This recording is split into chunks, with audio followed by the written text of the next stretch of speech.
I think the vast majority of parents, and this is understandable, but the vast majority of parents are parenting from a place of fear at least some of the time.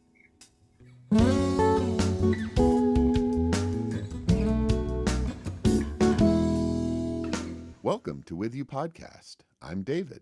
And I'm Tara. I'm a marriage and family therapist and professor. And I'm a birth doula and educator. And we're married to each other. We've raised 4 kids, and we're in professions, as you see, that deal with coming alongside people. Right. So in this podcast, we're going to share what we've learned about relationships and life transitions. We'll do that by sharing our own experiences, by interviewing people who have a great story to tell. Mm-hmm. And we've got some expert interviews to give us some even better information. It's going to be so good. Let's get started. Please join us.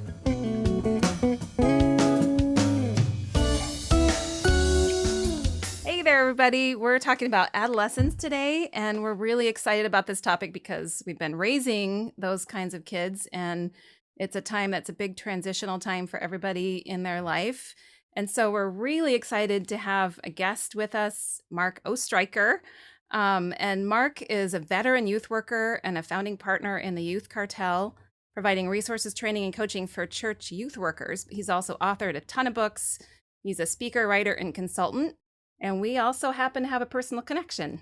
That's right. Marko and I go back, and Tara go back a long way. I think Marko and I have the same spirit animal that has 1 foot in adolescence and 1 foot in being in, later in life. And so, I think didn't we meet 1994, something around that? Oh my. Marko? Yeah, that sounds about right. I think that's probably about right. Yeah. Yep. When I think of you, the first thing that comes to mind is you teaching me how to floss my brain, really good mental hygiene. And I'll never forget you putting a necklace in your mouth. No. It was dental floss. In your nose. In my nose. In your nose. Oh, so I did forget. It goes in your nose, you snort up, it comes out your mouth, and you floss your brain for good mental hygiene. Yes, that's right. Yeah. Yeah, so it was when David was in his master's program at Fuller Seminary in Pasadena, and you were the youth pastor there at that time, yep. Right? And we were volunteer youth workers. So we got to see you swallow goldfish and do your whole... That's the way we think of you. Yeah. So you're going to have to tell us the real stuff you're doing now. Maybe what do you remember of these 2 little 20-something-year-old people that were volunteering in youth ministry with you with middle schoolers? Were you really that young? Yeah, we were 24, 25, something like that. We were newlyweds. Oh, man. Yeah. We were just out of adolescence. All I remember is that you were great volunteers and good friends. So, and of course, Tara did some work for the organization I lead now for a period of time too. So that connection lasted for a few more years. Yeah.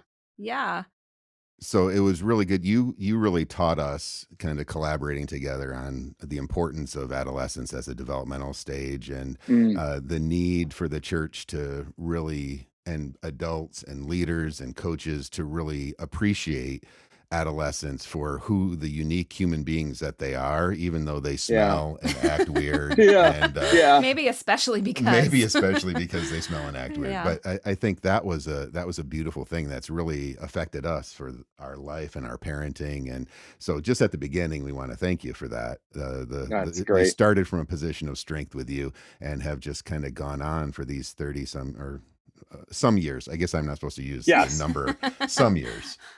But it's been a lot, and we're still doing it, which is remarkable. I think the most interesting thing is I've seen a lot of youth pastors, youth volunteers do it for a season and then back away. And you're in your 40th year of doing this.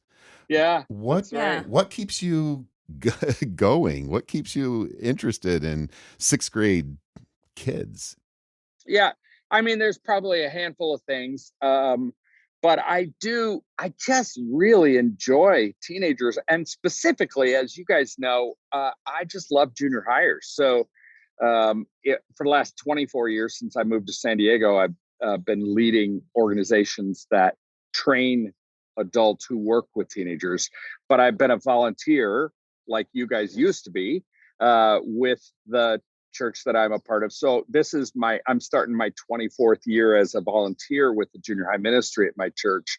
And I just finished an 8th grade guys small group that I had for a couple of years. A couple of weeks ago was our last meeting. So, but I just really enjoy them. They can drive me nuts. And I think part of the junior high thing for me, there's a couple factors. One is, as I got to understand them, my affection for them went up. Right. If you don't understand, and I think we're going to talk some about those realities, but if you don't understand them, then it's pretty easy to just draw the conclusion they're annoying. You know, there's that old Mark Twain quote that, you know, you should keep a kid in a barrel, and when they're, when I don't remember the ages, when they're 12, you should start to feed them through the hole, and then when they're 14, you should plug the hole, right? And there is this kind of general perspective that teenagers are just annoying. In fact, the even harsher view, if we're really honest, is that most people see them as broken and incapable. And maybe that's something we can return to because I in our conversation, because I think it's really important. And I just don't see them that way. I see them as amazing. Now, my small group of guys drove me crazy all the time. And a successful week in our small group came about once every 2 or 3 weeks, right? And success for me was just that we'd have 10 or 15 minutes of focus. But I enjoy their playfulness and their weirdness too. So I think that's a big part of it. I also think that there's a vocational aspect of it for me, right? That because my day job is training youth workers, I just don't feel like I would have the same credibility if I'm not actually in the trenches with real teenagers. I've refused to be that guy who talks about my experience with teenagers 20 years ago. Yeah. I want to be with real teenagers who are not impressed by me, right? Right. Yeah. So with kind of that driving you crazy, how I think youth workers, pastors, parents get to that place where they're just driving us nuts. How do you regulate? How do you respond? How do you kind of take care of that irritability inside and not letting it necessarily feed into the relationship with them? Yeah, it's a great question. One that I regularly do not succeed at. I mean, the last teaching night with my small group, this just about a month ago, I had really prepared and had a great plan for what we were going to do, having a meaningful discussion that night. And they just weren't having it. I mean, it was our last, regular night together, and they were squirrely and chaotic and just silly. And, halfway through, I just turned to my co-leader and was like, I'm done. Like, this is not going to happen tonight, So, I mean, I do think that there's a general principle where I try to freak out on the inside and not allow that to spill into the relationship. I try to give them space to be their squirrely selves and realize that there's all kinds of reasons why they're acting the way they are, even if it's in a way that I don't appreciate or find helpful in the moment. But to stay connected, right? It's like with my own kids, who are now 28 and 24, but when they were teenagers, over and over again, I just had to remind myself, I don't want to do things that will forfeit the relationship. I've got to stay in a place of meaningful connection here. So, like, what is the value of being right if I forfeit the relationship, right? And so it's that pursuing understanding, pursuing time together, pursuing making meaningful memories. In a family context, I really want to pursue having fun together. All of that kind of stuff has been really important for me. Yeah. That's helpful when you say understanding them helps you appreciate them. It helps to know their context and and not to take it too personally. Yeah. Right? Because you tend to think they're really trying to make my life difficult. Right. I mean, so often if I can pause just for a beat, then I can realize that whatever's going on, they're revealing to me something about their brains or something about the world in which they live. They might not be able to articulate it. If they're older teenagers, they might be able to articulate it, particularly with some help and some coaching. But like the younger teens that I often am in a room with, they just often don't have the ability to articulate what it is they're feeling. They don't even know what they're feeling. So to have some patience and all of that is really born out of a deeper level of understanding of the changes that they're going through. Well, I talk about understanding. I love this book that you wrote a little while ago. Understanding, understanding your young teen, and the kind of few words to parents that you have bookending this book. At the beginning, it's "You're not alone." And I think you talked about your co-leader at youth group, of that needing to realize you're not in this alone. You're not dealing with the craziness. There's people, there's a team. And even if you are alone in dealing with the adolescent, you're not alone in that other parents are going through the exact same thing. And then you end it by kind of the fun that you're talking about of enjoy the journey. And I'm curious of how you've learned to enjoy the journey, what you've learned from teens over the years in understanding them that's kind of helped you enjoy this journey, both with yours and all your volunteer teenagers. Yeah. Wow. I mean, we could talk for 5 hours on that question, man. There's so many ways we could go with it. I guess maybe I would start with one nature thing and one nurture thing. That's great. That's perfect. And I mean, we could probably, again, I could parse it in many other ways, but I'll start with these two.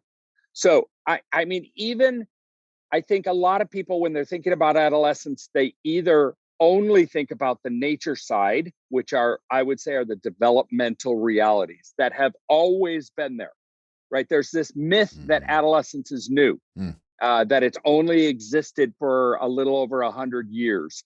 And that is just not true. If you look through history, you find people talking about youth pretty much in the same way that people talk about them today. And the reality is there are these developmental realities. From my Christian perspective, I would say they were God's creation intentions. There is this developmental life stage marked by a ton of change, technically the second most significant period of change in the lifespan of a human, but the first most is birth 2 years old, and there's not a self-awareness of those. So the reality that teenagers are aware of the changes that they're going through, I think makes it the most significant season of change in life. And so those changes, the changes in how their brains work, the onset of abstract thinking, obviously changes in their bodies, significant changes in their emotions and in their relationships and in their belief systems or faith. All of that stuff is really important to understand.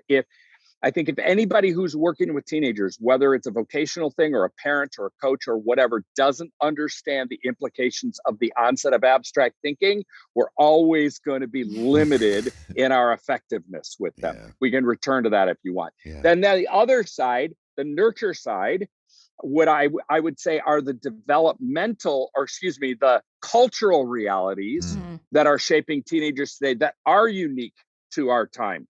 And that really particularly started more in the last, say, 70 years with the onset of modern youth culture.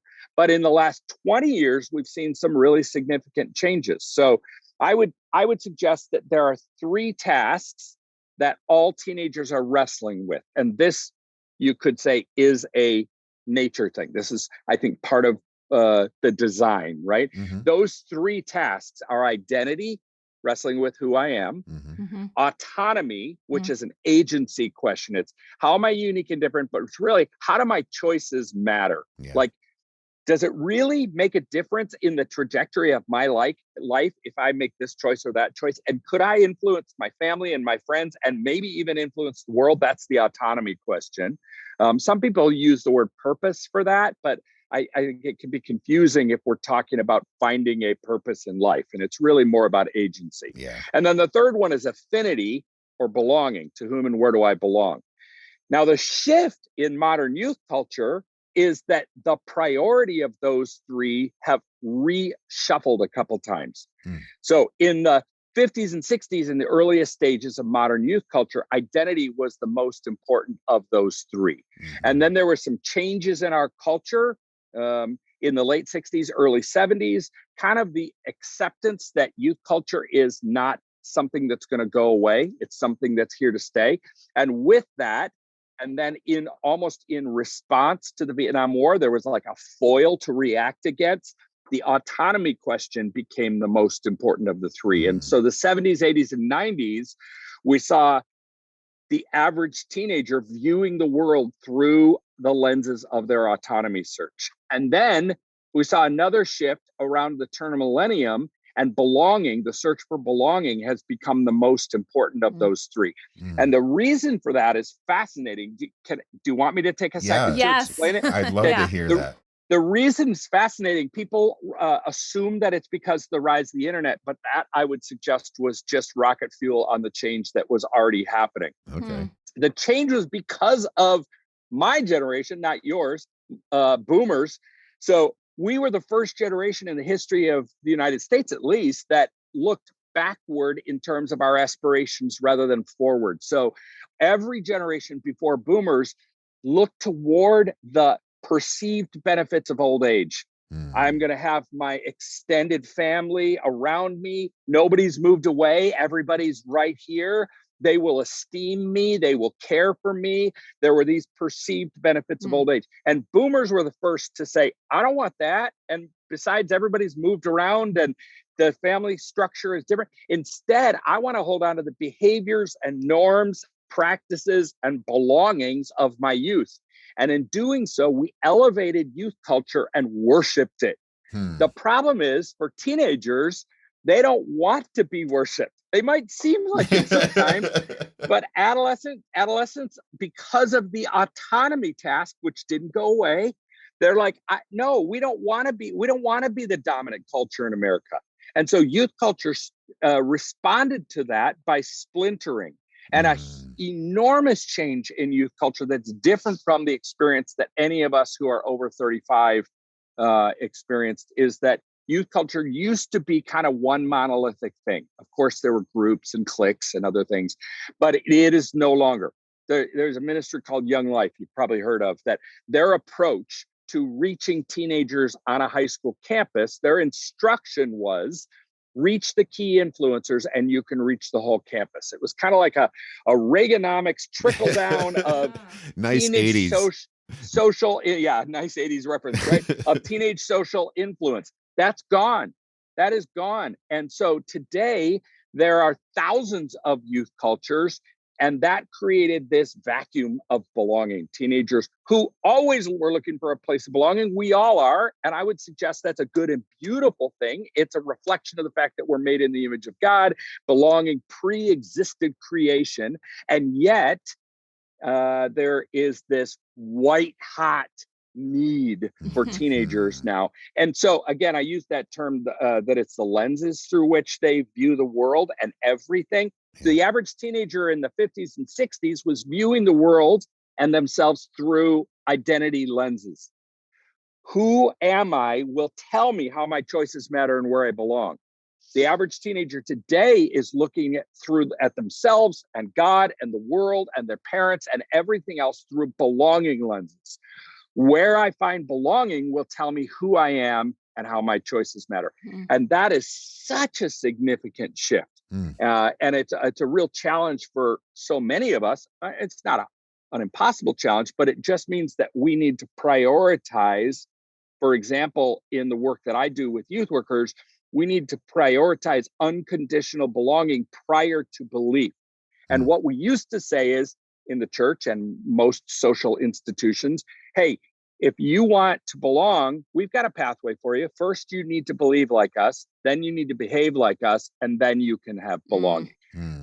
Nobody will tolerate that anymore, right? And so now I want to experience belonging first. And if it offers me an experience that helps me understand what's true, because we understand what's true now based on experience, that's another shift, then I will try on your behaviors. I will try your practices in church setting. That might be worship or attendance or all kinds of things like that, right? And to see if there's something meaningful in it, then I will consider the belief behind it. So that it's just a really significant shift. Yeah. We want our teenagers, from a parenting perspective, to experience meaningful belonging in the place of our families too. And that is not a given. That's something we have to work at.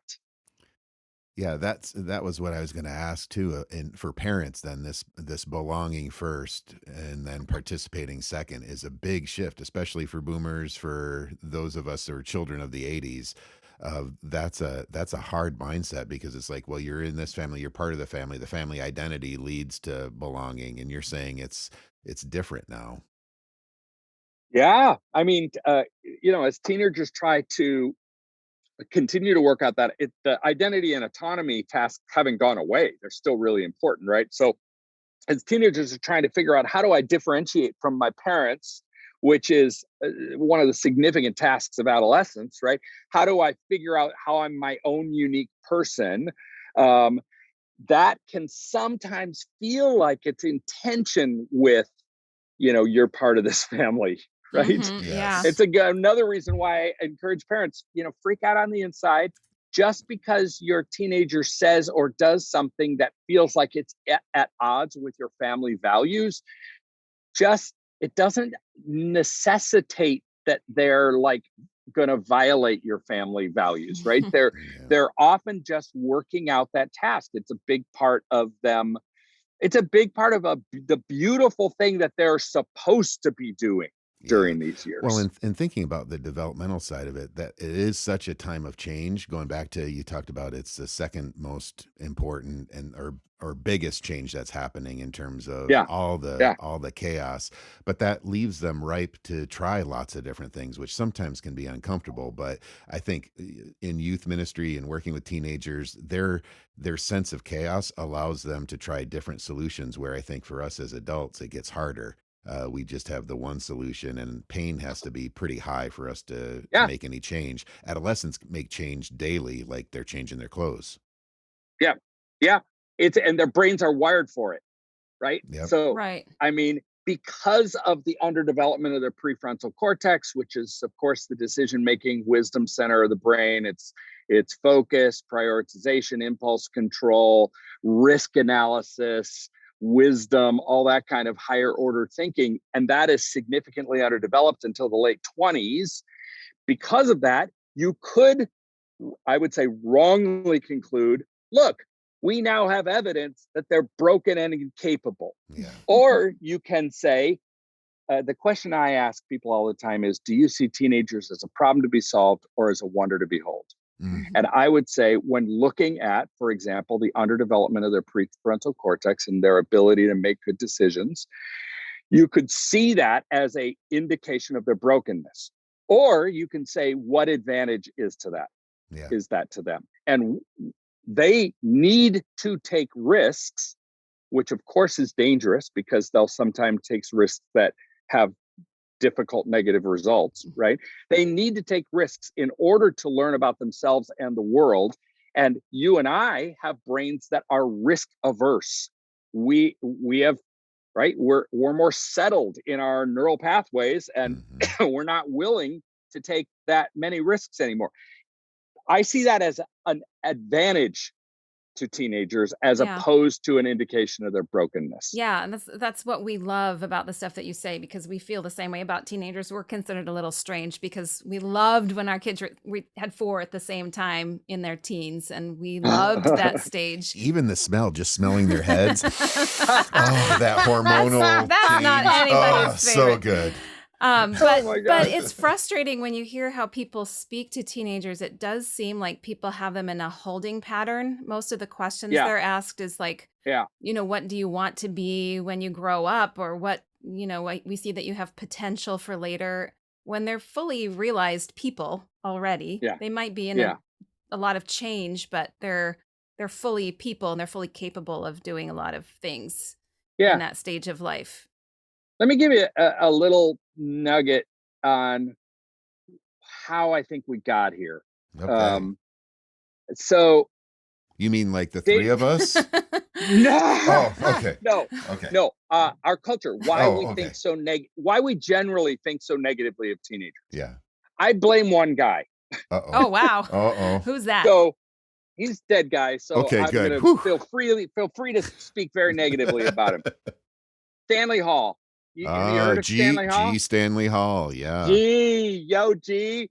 So Stanley Hall, America's first child psychologist, and he is why people think that adolescence is only 100 years old, because in 1904 he wrote a 2-volume set of books on adolescence and was kind of the first to fully create a definition and a description of them. And he was 100% negative in his description. So, and it's kind of weird. This is going to sound like a rabbit trail. Edit it out if you want to, but I think it's really important. Okay, Stanley Hall did not develop his definition of adolescence, which, by the way, was his shorthand definition was storm and stress, and he would say it is a time of storm and stress and upheaval, rebellion, moodiness, volatility, and it is by evolutionary necessity that it is that way. Now, he didn't come to this conclusion based on a study that he did, which he could have done. Instead, he came to this conclusion by a super faulty pathway. He was, as like a side hobby, really interested in this odd little sub-theory of evolution called recapitulation, which believes that any individual organism will have developmental life stages that mirror the development of that species. So, in other words, a human lifespan, according to recapitulation, any individual human will have developmental life stages that mirror the development of the human species. Stanley Hall looked at his understanding of the human species and said, his terms, not mine, there were pre-humans, then there were savages, and then there's civilized man. And he said, so because he believed in recapitulation, those three stages in order and duration must exist in every human life. So pre-humans for him was children, savages, the short transition period, was teenagers, and then civilized man is adult. Now, okay, whatever, weird theory, but that theory of recapitulation was completely debunked within about 20 years of his work. And there's no one in the world today who believes in it. And yet, our definition and understanding of teenagers is still totally rooted in his definition. So Stanley Hall had a completely problem to be solved perspective, no sense of wonder to behold. The fascinating thing about the research that's been done on adolescent brains in the last 20 years, thanks to the MRI, is that the researchers tend to have a wonder to behold perspective. They see things like the underdevelopment of the prefrontal cortex or the temporal lobes, which are useful or are used for understanding and interpreting emotions.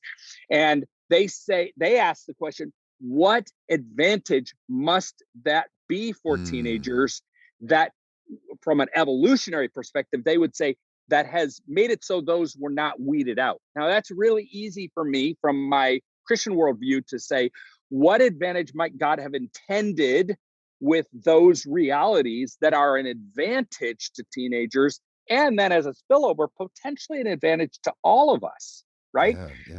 The risks that the teenagers in my life, whether it's my kids or teenagers that I work with, the risks they're willing to take, the passion that they're naturally wired for, that can be a gift to all of us rather than an indication of their brokenness. Yeah, that spills really well into kind of the next question we had for you was just they are amazing. We believe they're amazing, but the reality is it can be hard to deal with teenagers sometimes, right? Yes. Like, Yeah. so from a parenting perspective or a teacher, or those things are amazing, and we can appreciate that task that they have to separate from us and to take risks, but how do we really appreciate and understand what they're going through to help that relationship be smoother? Because I think parents feel alone in that too, in dealing Yeah. with that child that they had that used to just kind of be easily Totally. Yeah. controlled and perform for their friends, Yeah. now will contradict everything you say. And Actually, Mom. so Yes. how do we move that into that appreciation? We can understand, and I think that's what we're talking about, the understanding who they are and why they're made that way. How do we move into that appreciation level that also helps us communicate with them, and not be so reactive when it's hard to reach Yeah. them? I do think, to be repetitive here, I do think the understanding is the Is the key. big the big rock in the river, right? I mean, because if I have a good amount of understanding, then I'm able to, like, when they misbehave, I can I can like separate myself from it. I can defang it, right? Yeah, And yeah. try not to take it so personally. I would also say that this would be a general parenting principle, that I want to prioritize quantity time over quality time, Hmm. which sounds counterintuitive, because obviously what I really want is quality time. I really want those meaningful conversations. I really want honesty and But transparency we all with know each you other. can't force it, right? You can't force it. Yeah. And so that, like, the principle that my wife and I tried to live with, and I try to help others see, is that quality time happens in the context of quantity time, right? Yep. And so things like the Fuller Youth Institute did some great research a number of years ago, and about teenagers who hold on to their faith in an active way after their participation in youth group, because we see so many kids who, the research is different on this, but somewhere between 50 and 80% of teenagers who are active in a church youth group move away from church attendance and active faith once they move into their college years. Hmm. And they found a bunch of reasons for why kids might hold on to their faith. But one of the strongest indicators, and they can't say it's causal relationship, but one of the strongest indicators was, during their teenage years, did their family have dinner together? Mm. Which is, and again, that's just about building quantity time in the hopes that some quality stuff will happen in the context of Mhm. that, Or I right? would I would add, offer to drive the carpool, because they'll always talk behind your back when they don't think you're Yeah, listening, yeah, and be that's available right. when they all want to talk at 11 o'clock at night, right? Yeah. Yeah, that's right. So We my uh we prioritized like individual, one parent, one kid, um extended periods of time. So, like, even in our budgeting as a family, that was a high priority for us. So going on a trip together and extended periods of time uh, that could be meaningful. I had given a dad that I knew well, and he was having some tension with his 17-year-old son, and I'd said, dude, you really need to prioritize a an extensive trip together where the two of you can just have a blast and create some memories. And he didn't do it, but I realized, because my son at the time was about 16, and I realized I need to do that. And so we started talking about it. And in Max's senior year of high school, I used airline miles and a whole bunch of other stuff. And we came up with a set of rules to pick where we were going to go together. And we spent a week in Easter Island, which is one of the most remote Wow. inhabited place on earth, right? And it was this amazing experience together that will always be a positive memory for us. But it also created all this opportunity for meaningful connection, for me to start to see a shift in our relationship, to treating him more like a young adult rather than as a kid. All kinds of benefit to that. Yeah. So it sounds like there's the proximity, the kind of purposefulness, and then there's for you as a parent and as an expert of also the needing to think through that understanding piece of needing to think through what's the felt need, what's really happening here. I think about what you were talking about, the neurobiology piece and what's happening in the prefrontal cortex of what we know about adolescents too, is that they misread emotions and Yes. they like, if you like a Spinal Tap reference, right? Oh, They nice. turn it up to 11.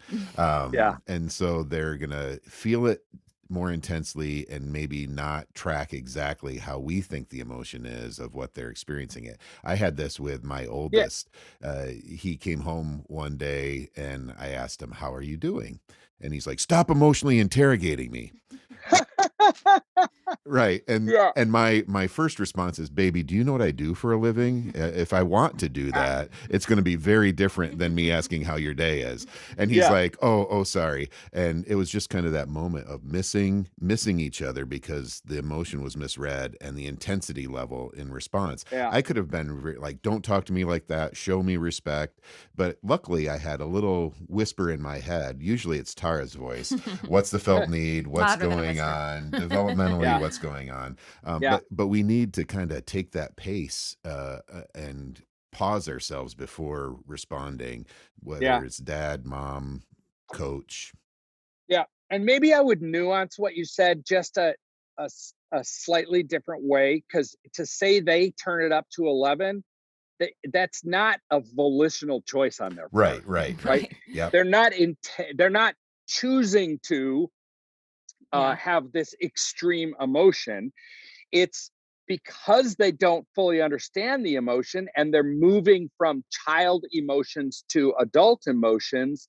They suddenly are flooded with a volume 11 emotion that they don't know what it is. Yeah. One of the important ministries that we can have with our own kids is to normalize their own experience, to help them understand, and just demanding that they say what they're feeling. Not that you were doing that, but they're often not capable of doing that. And so when your kid says when you ask, "What are you feeling right now?" and they say, or if they're moping around the house and you say, "Why are you so sad?" and they say, "I don't know." It's easy for us to interpret that as like obfuscation. Is that the right word? Yeah. Right? Of them trying to cloud it and not be honest. But it is probably more likely to just be truly that they do not know. Yeah. Right? They're feeling something intensely, but they don't know what it is. The way I sometimes explain that is, as children and preteens, they have an emotional painter's palette of the primary colors in black and white, and they're trying to paint their emotional experience with this limited set of options. And at puberty, because of the onset of abstract thinking, that gets replaced with a giant painter's palette with hundreds or thousands of colors and a mixing area. And now they're trying to paint their emotional experience with this giant array of emotions and new depths of emotion that they didn't have before, but they're unfamiliar with it. And I'm going to make a generalization here. I like that. I find, is that a good word? That's a good word.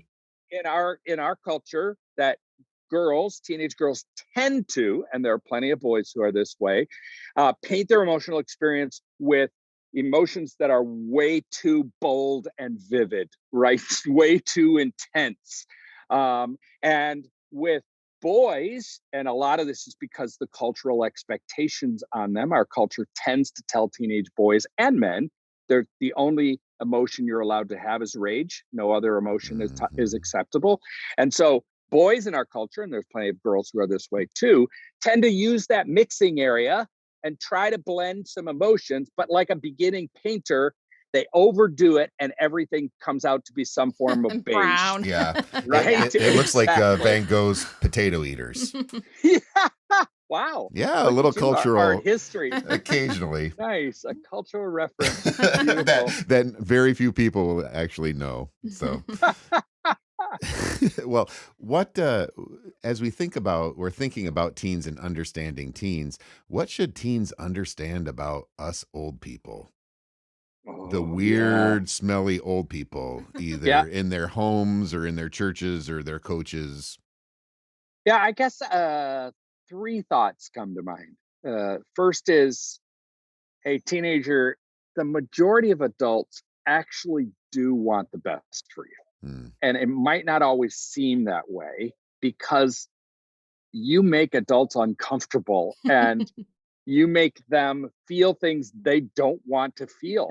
And you bring up past trauma unintentionally for them and all kinds of stuff. But most of them do want the best for you. Second thing would be the majority do not fully understand what life is like for you, but they don't realize that. And the Mhm. third thing I would say is related to that. Most parents, and I think this would be true of coaches and other people too, most people look back unintentionally at their own teenage years with either utopian or dystopian lenses and then project that onto the teenagers in their lives and assume it's the same thing. Mhm. So it's very normal for for parents of teenagers to either look back at their own teenage years and say, those were great years. I didn't have all the weight and stress and anxiety of my life these days. It was just wonderful. Of course, that's not the whole picture, but that's what they remember. And then they project that onto their kids and say, why are you always sad? Don't you know these are the best years of your Mm, life? It's never going to get better than this. And that the is not teenager's thinking, helpful. no, teenagers thinking, my life sucks. If it doesn't get better than this, I don't know what I'm going to do. Or adults look back at their own teenagers when they had some pain or some trauma, some loneliness, some abuse, something like that.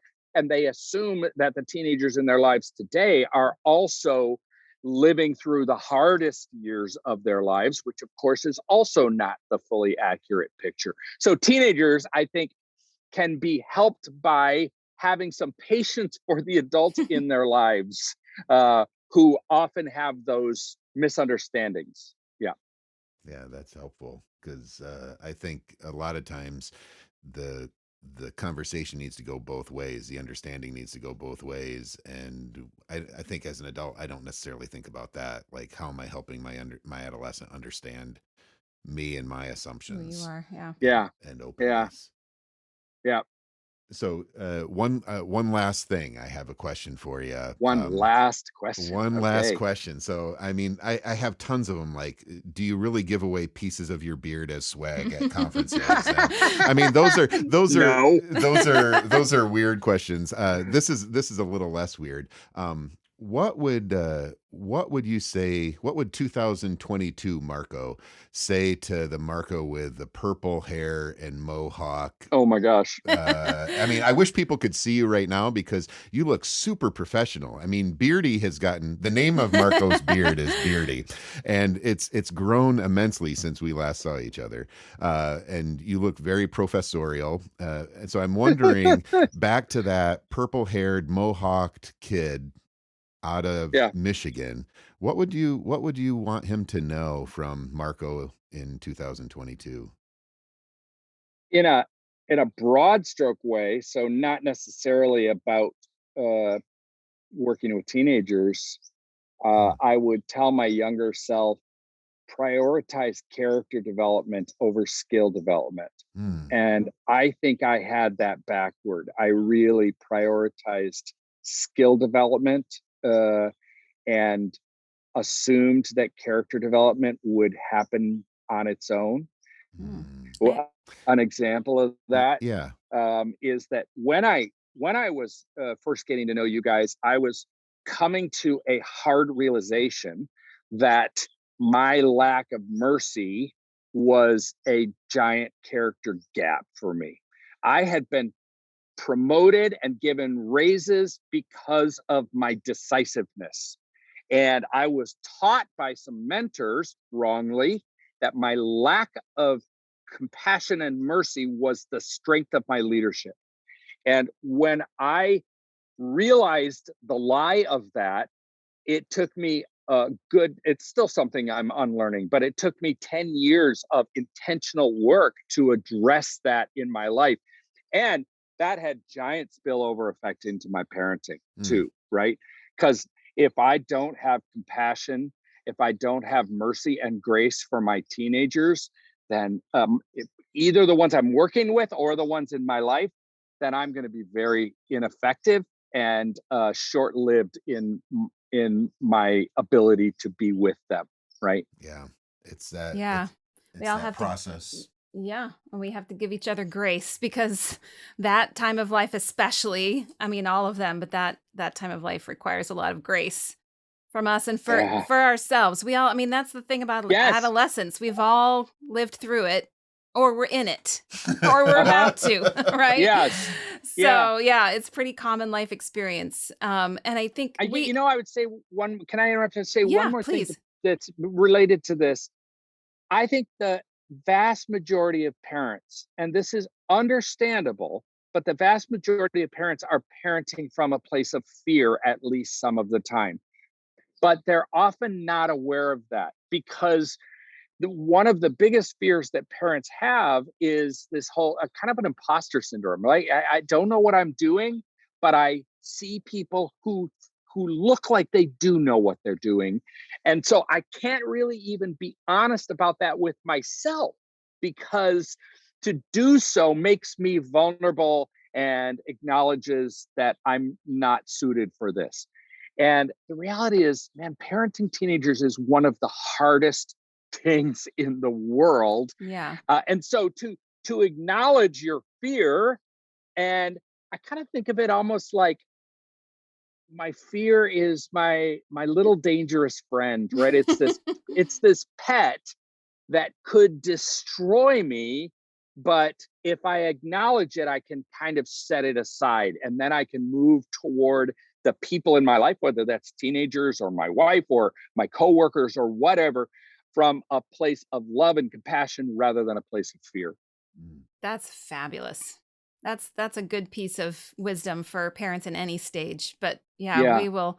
I like that. My little dangerous friend. I'm going to remember that. and how not to be reactive with it, but to pet it. And well, it. Yeah, I don't know about that. No? Oh, okay. No, but maybe the metaphor goes too far. No, we could talk to you all day, Marko. We'll have to do this again, because I know I can sense a lot more questions bubbling up in David. Yeah, I want to hear about technology accelerants, and I want to hear about all those fun things. Yeah. That's right. But we'll probably have to set aside some of it for another time. We're going to have to go back and listen just for our own enjoyment and to gather some new wisdom. You've got some great stuff to share. But we also just wanted to send a hello to Jeannie. We love your wife. Oh yeah, she says hi. Yeah, she was such a good friend and mentor to us when we were in California. And I think we left California right after your first child was born. So you're one of our first friends that became parents. So you're kind of a mentor from the early days for us. And so it's such a pleasure to hear you and all the work you've done since we've been apart these years. Yeah. Thanks. Yeah. So send love to your family. Do you have anything else to add, David? Yeah, I just want to make sure you plug your 5 Minutes with Marko podcast. That it's just I like to say it this way. It's like Tara. It's short but powerful. I love it. Any comparison to Tara is good with me. And any other things? What else are you working on? What's new in terms of publishing and work? I mean, most of my work is again in the area of developing youth workers, right? So it's coaching and publishing for youth workers. I do have a handful of books for parents, so you can find all of those online or on Amazon or something like that. Yep. So and you're with the Youth Cartel. So yes, where you're instigating revolution of youth ministry. Yeah, exactly. I still have my my panda T-shirt that I won from some internet contest that you had. So I'd encourage people to go to the website. You could get interesting swag, not his beard, but other swag. Not for sale. And and they can reach you at your Twitter handle. I've always wanted to say that Marko's beard, and it's with a K. MarkosBeard. Yeah, we'll add links for that stuff. the weird reason for that handle is because I had a long period where I refused to be on Twitter, but at some point I started a joke Twitter account, Marko's Beard, that were all tweets from my beard. And I did that. The earliest 2 or 3 years, it was all silly tweets from my beard. And at some point I realized I've got a couple thousand youth workers following me on this. I suppose I should just make it my actual Twitter feed. Yeah. So, does your beard have any wisdom as we wrap up for us? No, my beard is fairly devoid of wisdom. Silent beard today. It's retired. Yes. Well, we're so That's right. thankful for the time that you were able to give us, Marko, and kind of helping us begin the continued adventure of understanding adolescence and the unique blessing that they are in our lives. Thanks, guys. It was really good. And to the listeners, blessings on you. May you grow in patience and understanding for the teenagers amongst you who are wonders to behold. Thank you so much for spending time with us today. We invite you to visit our show notes page and website for more resources and information. If you like what you heard, please rate, review, and subscribe to our podcast and share with your friends. That would be a huge favor to us. Thanks. Bye-bye. Bye.